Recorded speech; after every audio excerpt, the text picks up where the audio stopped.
আজকে আমি কাঁচামরিচ দিয়ে সরিষা ইলিশ রান্না করব। সরিষা ইলিশের ভিতরে কিন্তু কাঁচামরিচ শুকনো মরিচ দুইটাই দেওয়া যায়।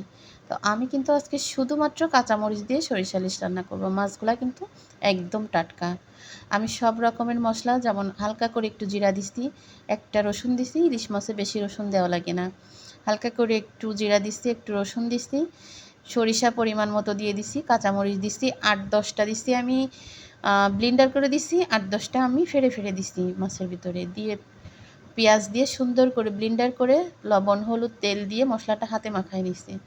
হাতে মাখায় এখন হচ্ছে মাছগুলো আমি ওর উপর দিয়ে সুন্দর করে পাতা পাতা দিচ্ছি। একদম নদীর টাটকা মাছ। মাছগুলো তো দেখে বুঝতেছেন একদম টাটকা মাছ। এই মাছ কিন্তু মেরে আনার পরে কুটে কেটে রান্না করতে যতটুকু সময়।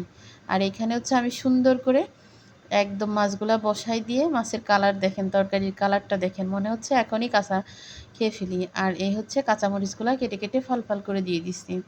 তো ইলিশ মাছ সরিষা ইলিশ এইভাবে রান্না করে খেলে কিন্তু অনেক মজা লাগে।